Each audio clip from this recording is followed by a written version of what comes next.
वंदना जी लेकर आ रही है उपसर्ग में प्रसिद्ध सुकौशल मुनि की कथा। धन्य धन्य जो सुफल कामी, रागी नहीं तन खायो, तो भी श्री मुनि ने डिगे नहीं, आत्म सोहित लायो। यह उपसर्ग सयो धर धीर का, आराधन चित्तधारी, तो तुम्हारे जिय कौन दुख है, मृत्यु महोत्सव भारी, मृत्यु महोत्सव भारी। वंदना एंड वंदना पतंगिया और जिज्ञासा करते हैं। पतंगिया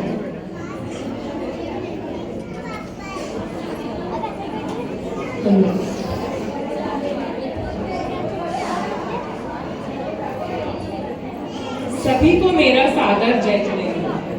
यह कथा सुकौशल मुनि पर हुए उपसर्ग की है। उनके पिता अयोध्या के राजा कीर्तिधर और माता सहदेवी थे। उनके पिता कीर्तिधर अत्यधिक धर्मात्मा थे एवं शुरू से ही दीक्षा लेने की इच्छा रखते थे। लेकिन उनके मंत्रियों ने सलाह दी कि वे अपना उत्तराधिकारी दिए बिना दीक्षा न ले, और जब तक राजा कीर्तिधर ने प्रण लिया कि वे अपने पुत्र के जन्म लेते ही दीक्षा ग्रहण कर लेंगे। अपने पुत्र सुकौशल मुनि के जन्म के 15 दिन के पश्चात रानी के मना करने के बावजूद उन्होंने दीक्षा ले ली। इससे रानी को गहरा आघात पहुंचा और वह मुनियों से नफरत करने लगी। आइए यह प्रसंग देखते हैं।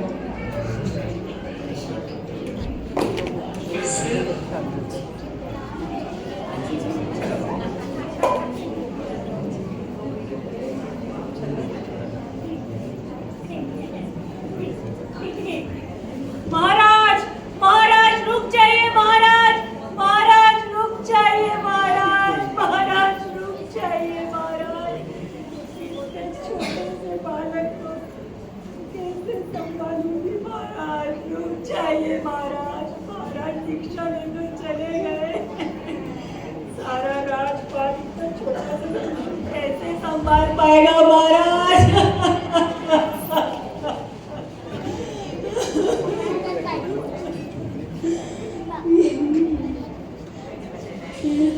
पुत्र का भी तो कोई भरोसा नहीं। ज्योतिषाचार्य ने जन्म उपरांत ही बताया था, पुत्र अगर पिता को साधु अवस्था में देखेगा तो वो भी जिन दीक्षा लेकर चला जाएगा। क्या करूं प्रभु, हे प्रभु। मंत्री जी, राज में घोषणा करवा दीजिए, कोई भी साधु महल के आसपास ना आ पाए, और इस बात का विशेष ध्यान रखिए कि राजकुमार महल से बाहर न जा पाए।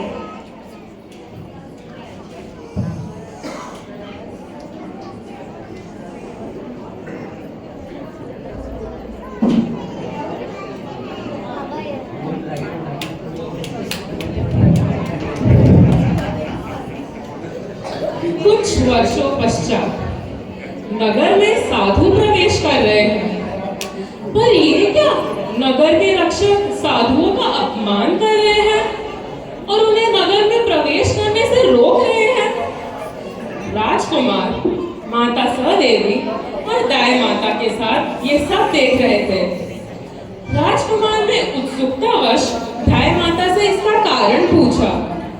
राजमाता अंगरक्षकों से कहती है, इन पागल गरीब दीन भिखारियों को नगर में प्रवेश करने से रोक दिया जाए।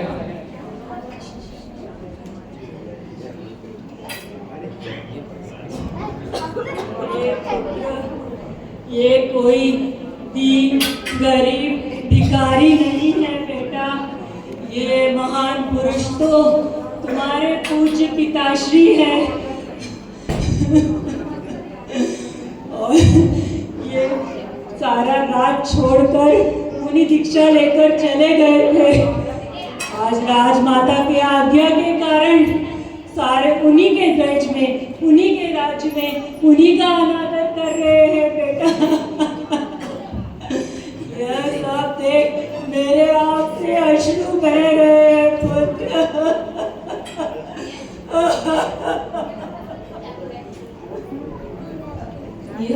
सुनकर सुकौशल कुमार को अत्यंत आश्चर्य मिश्रित खेद हुआ। वे विचार करने लगे, ये तो महान संत पुरुष है, महाभाग्य है मेरा आज कि मुझे इनके दर्शन हुए। वे संसार की असहायता पर विचार करने लगे। विचार करते करते वो कीर्तिधर मुनिराज से धर्म संबोधन सुनने लगे। धर्म साधना बिना अन्य कोई शरण नहीं। और इस तरह उन्होंने अपने पिता से प्रार्थना कर जिन दीक्षा लेने हेतु तत्पर हो गए। राजमाता सहदेवी और सुकौशल की धर्म पत्नी रानी विचित्रमाला जो गर्भवती थी, वो भी वहां आ गई। राजकुमार सुकौशल ने अपनी गर्भवती पत्नी के गर्भ का राज तिलक कर जिन दीक्षा ले ली। यह सुनकर माता सहदेवी को आघात पहुंचा।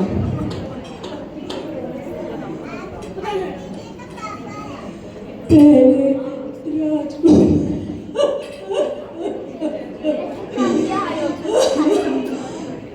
महाराज भी दीक्षा लेकर चले गए, अब पुत्र तुम भी दीक्षा लेकर अपनी गर्भवती पत्नी को छोड़कर पुत्र को देखे बिना दीक्षा लेकर जा रहे हो। रुक जाओ पुत्र, रुक जाओ, रुक जाओ पुत्र, रुक जाओ। मैं ये आघात नहीं भूलूंगी पुत्र, मैं ये आघात नहीं भूलूंगी।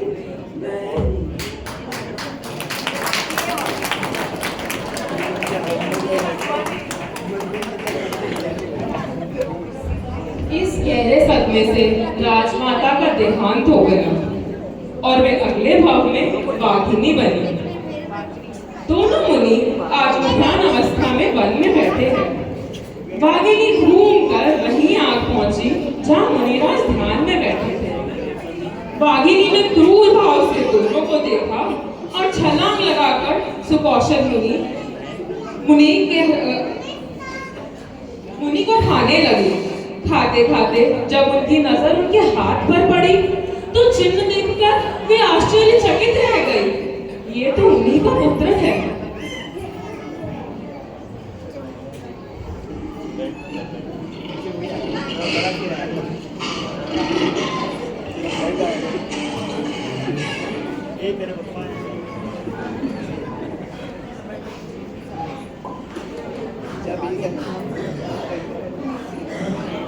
हे प्रभु, ये क्या हो गया? ये तो मेरा ही पुत्र है। पुत्र के मोह में मैंने देखो क्या क्या पाप नहीं किए। जिन धर्म, जिन आगम और जिन मुनियों का सदैव अनादर किया। अपने पति को मुनि अवस्था में पुत्र के मोह में धिक्कारा, जिसके कारण आज मैं वाघिनी बनी, तिर्यांशी बनी। और ओहो हो, कर्म के विचित्रता को देखो, आज उसी पुत्र का शरीर मैंने भक्षण कर लिया। हाय हाय, इस मोह का धिक्कार है। अब मुझे अज्ञान छोड़कर क्रूर भावों का त्याग करना ही होगा। आत्मा का अनुभव करते करते शरीर और आत्मा का भेद विज्ञान करते हुए सुकौशल मुनिराज को उसी क्षण केवल ज्ञान प्राप्त हुआ और मोक्ष गए। और कीर्तिधर मुनिराज के उपदेश को सुनकर तुरंत ही उस वाघिनी ने धर्म प्राप्त किया। आत्मा को समझकर उसने मांस भक्षण छोड़ दिया और वैराग्य पूर्वक संन्यास धारण कर लिया और वह मरकर देवलोक में गई। राजा रघु और राम जैसे महापुरुष भी इसी कुल में उत्पन्न हुए हैं। हे भव्य जीवों, हमें भी आत्मा और तत्वों का चिंतन करते हुए मिथ्यात्व को छोड़कर वैरागी जीवन जीने की भावना करनी चाहिए। जय जय।